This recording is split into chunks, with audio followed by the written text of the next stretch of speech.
It sounds like we have Duane Underwood Jr. with us. Duane, can you hear us? I can hear you. All right. How are you doing today, man? I'm doing well, man. How about yourself? We're doing well. We're really excited and really blessed that you came on the podcast here for us. It's just our 6th episode, but whenever we can get in prospects and players that have experience, we always love to have that. So first question I have for you, Duane, is what have you focused on the most this offseason? Well, a great question. No, this off season, I really focused on my strengthening. I felt like last season, I really took my conditioning and my strength as well, but I really focused on the conditioning last year. But this year, I really weighed in on the strength part of my off season and my throwing, and I'm feeling really good about how I look coming into camp. Yeah, that's pretty sweet. It sounds like you've done a lot this off season to improve. Do you think that you'll be up in the bullpen next season at some time, or starting, or what do you think about that? Really, I have no personal preference. No personal. Okay. Now, I do enjoy starting, but whatever the big league team needs, man, I'm just ready for that call whenever. Yeah, so our next question for you is, we know you were up in the MLB last year. A great debut against the Dodgers. Congratulations on that. What was one guy that you talked to in the bullpen or on the bench or on the plane to Los Angeles? When I got called up, I actually flew by myself from Des Moines to LA, so I didn't really get to see anybody until I landed.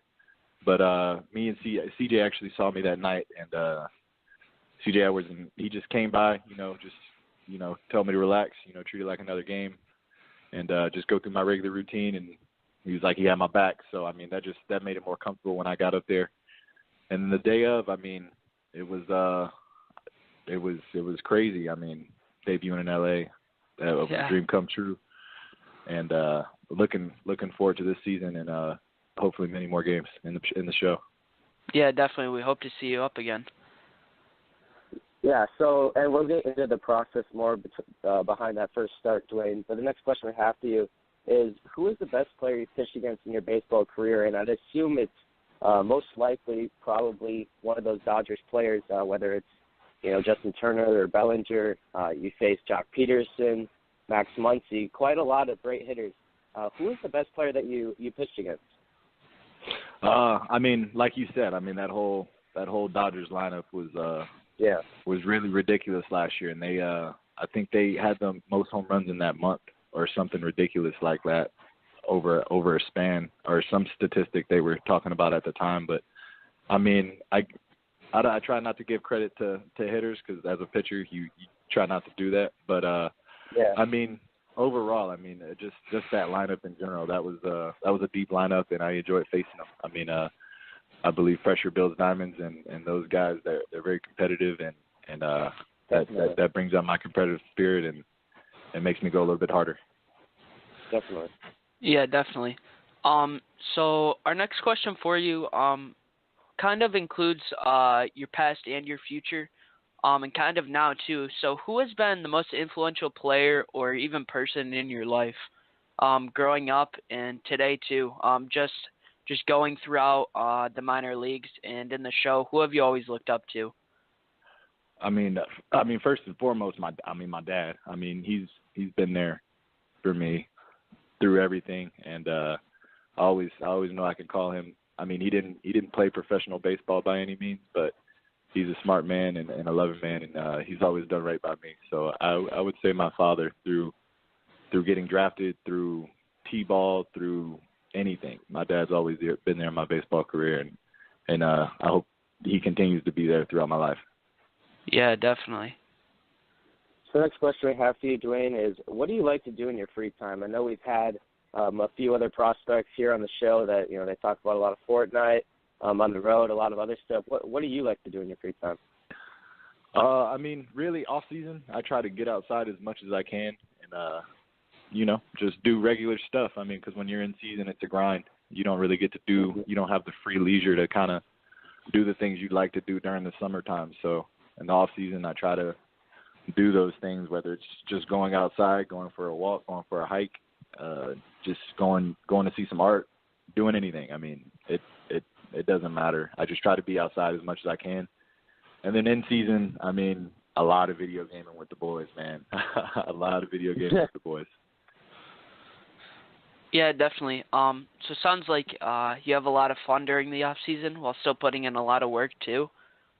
So our next question for you is, what is one piece of advice you'd like to give to kids who are currently pitching, or kids that who are still attempting to get into colleges or drafted this upcoming June? That's a great question. Well, first of all, I mean, make sure that you know you're putting in that work every day. I mean, I know it sounds cliche, but when you wake up every day, you have the opportunity to either do right by yourself or do wrong by yourself, and you can make that conscious decision. And I believe every day when you show up to the field, you can make that conscious decision to either show up or not show up. And that's the best advice I think I could give to a pitcher, position player, life in general. Just check it when you're doing something. Make sure you're all the way involved and see it all the way through. Yeah, definitely. That's a great piece of advice. Obviously, we've heard some different things from other players. So kind of regarding the advice too. What's one thing? What was it like getting your first start last June against the Dodgers? Like, how'd you feel? Just any emotions or anything that was going through your head while pitching, or even before too? I mean, obviously, you're at Dodger Stadium, so that in itself is crazy. I mean, that's places you dream about playing growing up, and to have that be the place I get to debut was a blessing in itself. But I mean, really, all I really was trying to do is try to keep my emotions even keel. I mean, because getting too high, getting too low, it's hard to play the game that way, especially at a high pace and at an elite level. I mean, these are the best of the best, and you have to be on your A game just as much as they're on their A game, or things can go bad.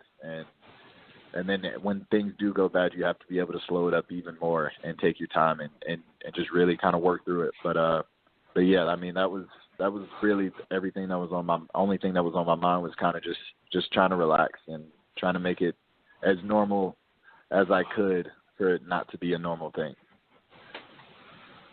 Yeah, definitely. All right. And then the last question we have for you, Duane, and this is kind of going off of Max's last question, but what was the biggest difference besides talent between starting in the minors and starting in the show? I know you talked about LA, and obviously that's a huge difference. But was it essentially just those nerves? Was that the biggest difference for you between starting in the show and starting in the minors? There's obviously more differences that I'm not thinking about right now, but I mean crowd size, noise, the fields were nicer, it smelled better. I mean, it was amazing. I mean, it's a completely different experience from minor league baseball to Major League Baseball, and I mean the game's obviously the same, but it's everything around the game that's different. But that's when, as a player, you have to be able to just bring it back to it just being a game. Yeah, and I actually have one more question for you, Duane. Sorry to hold you, but yeah, go for it. I can't remember who exactly caught for you, but I was always wondering how that worked with being called up and having to go with a whole different new catcher. What's it like when you get called up for the process of telling and having the catcher understand your pitches exactly?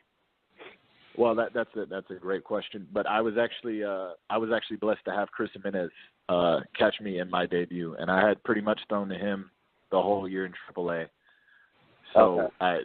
It was an easy transition for me from that standpoint. But that's when communication comes in huge. I mean, definitely. To answer that question best, the time is now. Like in spring training, when you're